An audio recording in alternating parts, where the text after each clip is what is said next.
नमो तस्य भगवतो अरहतो सम्मा सम्बुद्धस्स। तथागत सम्यक संबुद्ध को, अरहंत को मेरा कोटि कोटि नमन। जिस गुरुदेव ने हमें आनापान का अभ्यास सिखाया, विपस्सना सिखाई, उस गुरुदेव को मेरा कोटि कोटि नमन। प्रिय दोस्तों, अगर आपका मन अशांत रहता है, परेशान रहता है, तो ये कहानी आप ज़रूर सुने। चलिए कहानी को शुरू करते हैं। ये कहानी बहुत पुरानी कहानी है। किसी एक नगर में एक व्यक्ति रहा करता था, जिसका इस संसार से मन पूरी तरह से भर चुका था, जो इस संसार के मोह माया को त्याग देना चाहता था। उसने एक दिन यह फैसला कर लिया कि वह इस संसार की हर एक मोह माया को त्याग देगा। उसने अपना मन बना लिया था।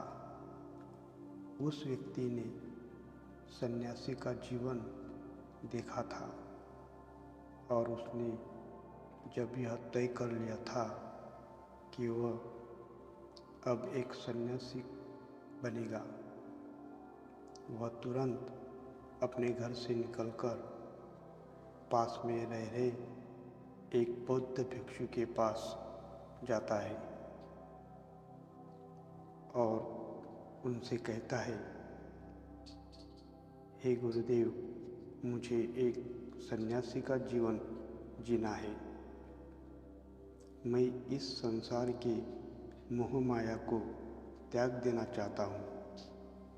इस पर वो बौद्ध भिक्षु उस व्यक्ति से कहते हैं कि क्या तुम सच में सन्यासी का जीवन जीना चाहते हो? इस पर वो व्यक्ति बौद्ध भिक्षु के सवालों का जवाब देता है और कहता है, जी बिल्कुल। वो व्यक्ति कहता है, मैंने तय कर लिया है कि अब मुझे इस संसार की मोह माया को त्यागना है।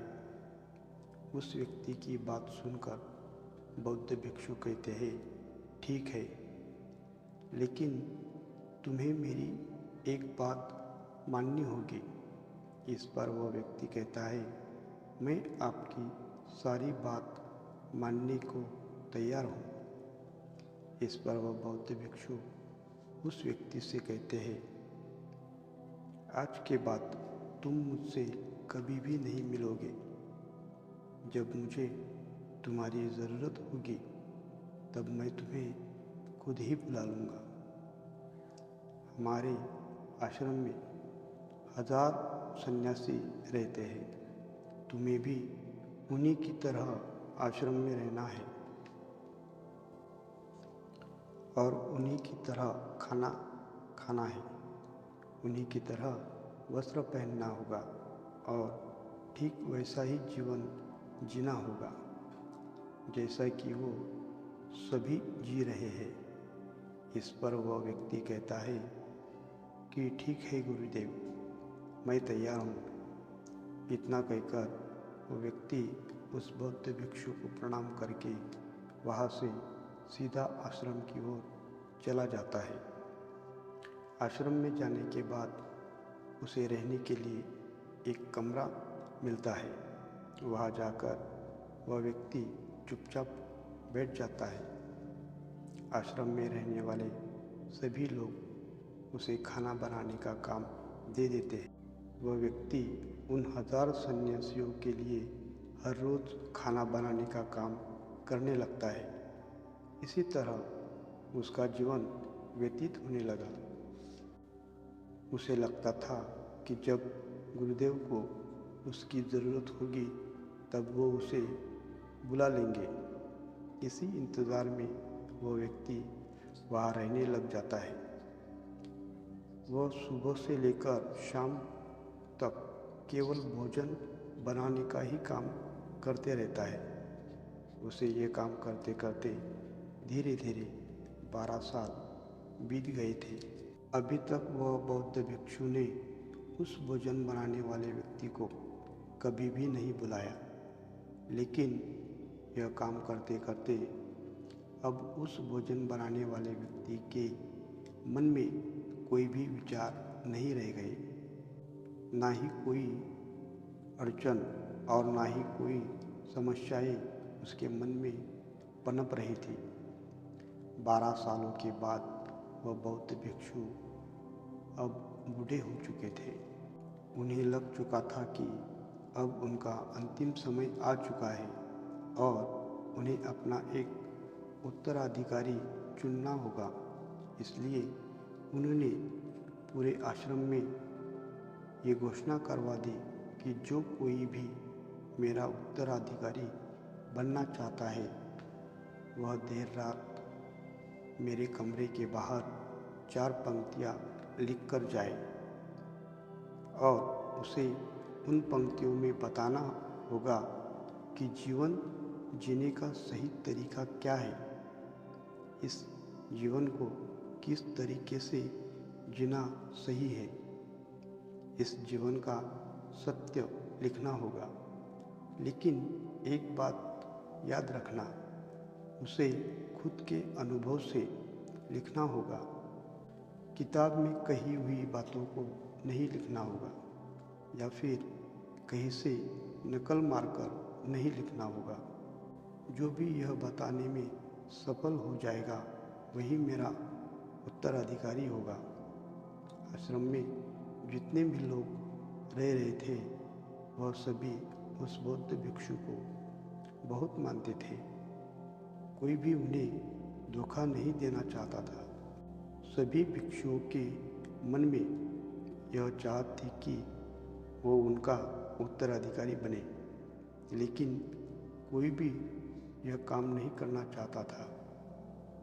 उन 1000 बौद्ध भिक्षुओं में से एक विद्वान भिक्षु ने हिम्मत जुटाकर अंधेरी रात में दीवार के बाहर लिख दिया कि मन एक दर्पण है, उस पर धूल जम जाती है, उस धूल को साफ कर दे तो सत्य का अनुभव हो जाता है और सत्य का दर्शन होता है। ये 4 पंक्तियाँ उस शिष्य ने बड़ी हिम्मत जुटाकर अपने गुरुवर के कमरे के बाहर लिख दिया। अगली सुबह जब बौद्ध भिक्षु उठे और कमरे के बाहर लिखी 4 पंक्तियों को पढ़ा और कहा कि किस मूर्ख ने लिखी है ये, मेरी दीवार को किसने खराब किया, उसे पकड़कर मेरे पास ले आओ।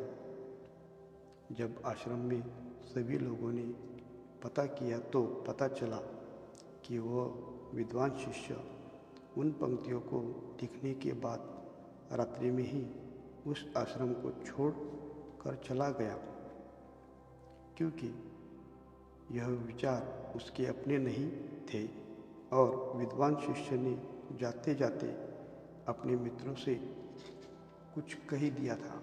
सुबह अगर गुरुदेव को मेरी 4 पंक्तियाँ पसंद आए तो वह लोग मुझे बता देंगे, और अगर इन 4 पंक्तियों को पढ़ने के बाद गुरुदेव अगर गुस्सा हो जाए तो तुम सब मेरा पता उन्हें कभी भी मत बताना। आश्रम के सभी लोग चिंता में पड़ गए थे कि कितनी अच्छी पंक्तियाँ तो लिखी है, उसने फिर भी गुरुदेव नाराज़ क्यों हो गए, इतनी अच्छी बात तो लिखी है। मन एक दर्पण की तरह है, अगर उसे साफ किया जाए तो उसमें प्रतिबिंब स्पष्ट दिखने लगता है। वे सब कहते हैं, चलो देखते हैं कि गुरुदेव को ऐसा उत्तराधिकारी कौन मिलेगा जो उनके सवालों का सही जवाब उस दीवार पर लिख सके। वो कौन होगा जिसके पास इससे भी अच्छे विचार होंगे। कुछ लोग ये सब बातें उस भोजन बनाने वाले व्यक्ति के कमरे के बाहर कर रहे थे।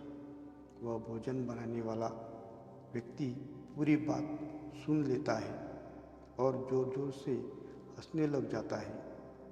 लोग उससे पूछते हैं, इसमें हंसने वाली बात क्या है? तुम्हें इसमें क्या गलत लगता है?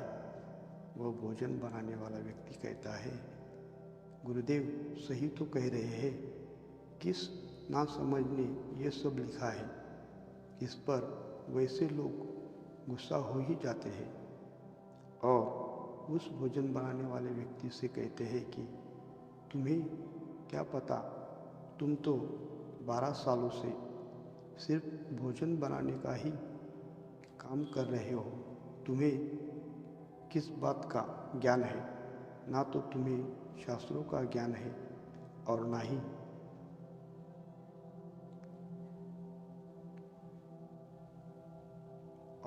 ना ही गुरुदेव ने तुम्हें कभी ज्ञान दिया है। अगर तुम्हें इतना ही ज्ञान है तो तुम ही क्यों नहीं अच्छे शब्द बता देते हैं? वो व्यक्ति हंसते हुए कहता है कि ठीक है, मैं ज़रूर बता दूंगा। मैंने लिखने का अभ्यास नहीं किया है तो लिखना मैं भूल गया हूँ, लेकिन किसी को मेरी बातें लिखनी होंगी। और यह भी याद रखना कि मुझे उत्तराधिकारी बनने का कोई भी शौक नहीं है। इस पर वैसे लोग कहते हैं, तो ठीक है, क्या लिखना है बताओ। वह भोजन बनाने वाला व्यक्ति कहता है, लिखो जो मैं बता रहा हूँ। कैसा दर्पण, कैसी धूल, ना कोई दर्पण ना कोई धूल। जो इसे जान लेता है वह सत्य को प्राप्त हो जाता है। यह बात उस गुरुदेव के कानों में पड़ जाती है। आधी रात को गुरुदेव उस भोजन बनाने वाले व्यक्ति के पास आते हैं और उससे कहते हैं कि तुम यहाँ से चले जाओ, वरना यहाँ पर रहने वाले आश्रम के सभी 1000 लोग तुम्हें छोड़ेंगे नहीं। यह जोगा ले लो, तुम मेरा उत्तराधिकारी बनना चाहो या ना चाहो, उससे कोई फर्क नहीं पड़ता। तुम उत्तराधिकारी बने या ना बने, लेकिन जो शब्द तुमने कहे थे वही शब्द बिल्कुल सत्य है और जीवन के अनुभव को दर्शाते हैं। इसलिए मन ही मन मैंने तुम्हें उत्तराधिकारी मान लिया है। अगर ये बातें उन 1000 लोगों तक, आश्रम तक पहुंच जाएगी तो वह सब तुमसे जलने लगेंगे और तुम्हें चोट पहुंचाएंगे। यह लोग बर्दाश्त नहीं कर पाएंगे। ये भोजन बनाने वाला व्यक्ति उत्तराधिकारी कैसे बन सकता है, जिसे कभी ज्ञान नहीं, जिसने कभी शास्त्र नहीं पढ़ा? वह उत्तराधिकारी कैसे बन सकता है? वह भला कैसे सत्य को प्राप्त कर सकता है? और यहाँ पर शास्त्र जानने वाले सभी लोग सर पीटते रह जाएंगे। इसलिए तुम यहाँ से चले जाओ, कहीं और अपनी अलग दुनिया बनाओ और वहाँ के लोगों को ज्ञान से भर दो। इस पर महात्मा बुद्ध ने भी अपने एक शिष्य से कहा था, जब तुम्हारे मन के सारे विचार शांत हो जाए, तुम्हारे भीतर विचार आना बंद हो जाए, उस दिन से तुम्हें सत्य का अनुभव हो जाएगा। तुम सत्य का अनुभव करोगे, खुद को भी और इस ब्रह्मांड को भी समझ पाओगे। और यही बुद्धत्व प्राप्ति का पहला कदम है।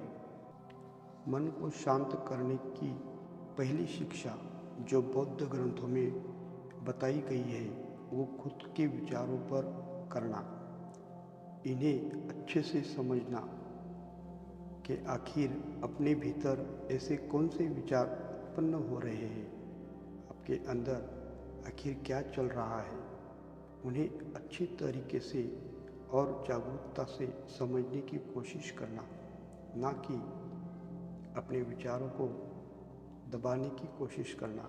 अगर आप अपने मन के विचारों को दबाने की कोशिश करते हैं तो यह गलत होगा, जिसकी वजह से मन और तेजी से भटकने लगेगा और बार बार भटकेगा।